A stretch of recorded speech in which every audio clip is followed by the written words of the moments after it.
En 1944, alors que l'Amérique est en guerre, Universal sort Phantom Lady de Robert Siodmak, un film beaucoup plus sombre et complexe que les productions habituelles. Il donne le ton à un nouveau genre, le film noir.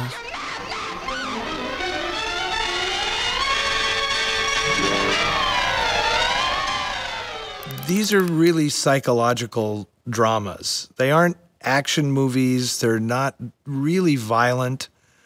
They're stories about people living out their worst instincts, or they're being mercilessly beaten by fate.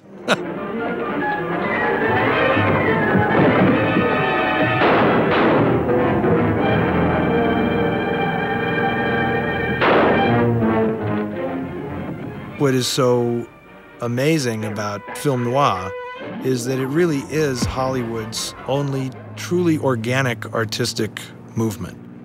There is no reason that these films had to exist.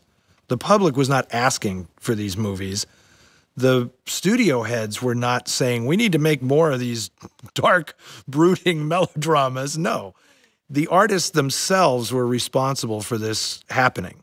The dark side of film noir revealed something about America's post-war sensibility.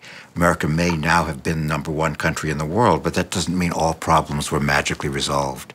That the dark underside of the country and of the adjustment to the war is reflected in film noir.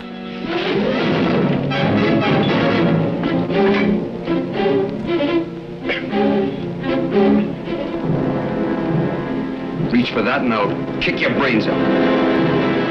Sorti en 1946, Les Tueurs confirment l'importance de Robert Siodmak dans l'univers du film noir. Largement imprégné par le style expressionniste allemand, le film révèle une esthétique qui va marquer son époque. I like to call The Killers the Citizen Kane of film noir.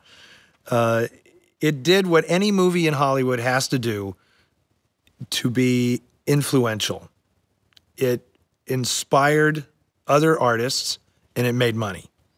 And so that was the key. And Ava Gardner and Burt Lancaster were in it, and it was like, wow, you got to look at these two. I mean, this is about as sexy as it gets on screen.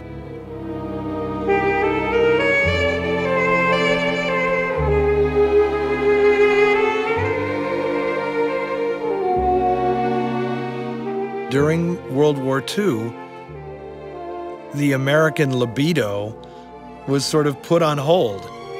And then the war's over, and here comes film noir, and that's exactly what it gets into. It's all about passion. It's all about the thwarted passion and all of this stuff that was kept bottled up. And yeah, for about 4 years, it was very hot on American screens. Nous, on a une vision très déformée du cinéma américain, très auteuriste, par l'esthétique, par la qualité des films. On a raison. Simplement, économiquement, c'est pas les films de Robert Siodmak ou de Fritz Lang qui faisaient vivre Universal. C'était la série des Abbott et Costello. Et puis, au début des années 50, c'est la série des Francis le Mulet qui parle. Voilà, une série très oublié, très obscur pour nous en France, mais en fait qui a cartonné pendant quelques années. Et les films étaient des succès qui permettaient au studio de survivre et de produire des films de façon beaucoup plus risquée. Une époque prolifique pour Universal, où de nombreux réalisateurs vont s'épanouir dans des genres très variés. Des westerns d'Anthony Mann, aux mélodrames flamboyants de Douglas Sirk, en passant par les films fantastiques de Jack Arnold.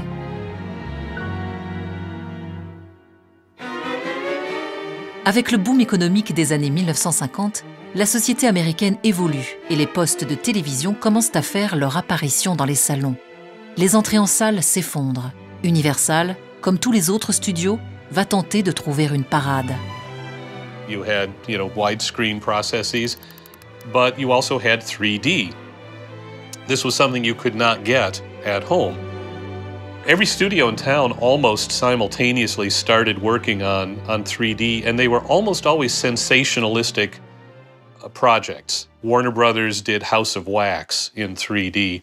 Universal did The Creature from the Black Lagoon, which was perfect for it because you have so many shots of the creature reaching out for you with that hideous scaled taloned hand. And you can just imagine the number of people that were ducking throughout the audience.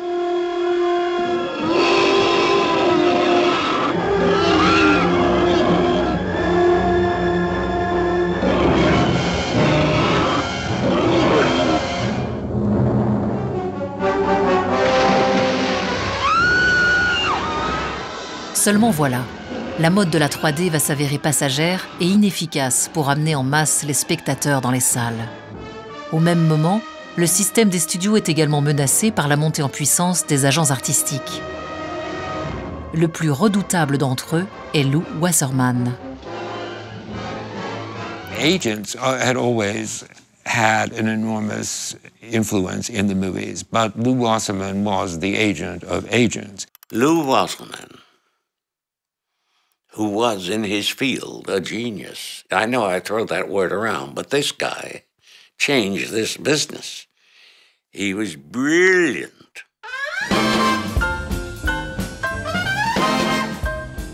Président de MCA, la plus grande et la plus puissante agence artistique des États-Unis, Lew Wasserman va totalement bouleverser les règles du jeu en vigueur à Hollywood. Tout le travail de MCA va être de saper le pouvoir et l'autorité des studios sur les acteurs. Pendant longtemps, l'acteur était un salarié du studio, il n'avait rien à dire, il signait un contrat pour tant de films.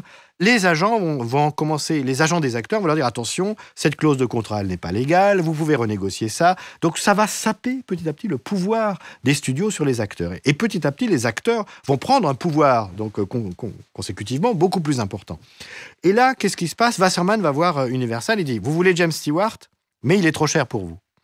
Alors, je vous propose une chose, vous ne le payez pas, mais vous lui donnez 50% des bénéfices du film. Et ça marche. It's 50% of what the studio would get. This is a colossal amount of money. This was to change the whole industry.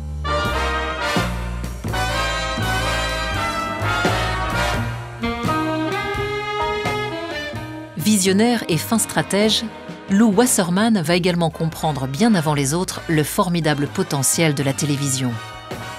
Dès la fin des années 1950, il utilise les plateaux d'Universal City pour tourner ses propres programmes de télévision. Installé au cœur du système, MCA va s'étendre au point de dévorer son hôte, Universal. Wasserman really transformed this physical lot into a capital for television production. And just a few years later, in 1962, is when MCA also purchased Universal Pictures. And MCA was our parent company with Lew Wasserman at the helm. And it's just a strange irony that in 1950, Lew Wasserman was negotiating with Universal for Jimmy Stewart and eventually purchases the whole studio. That shows you their success.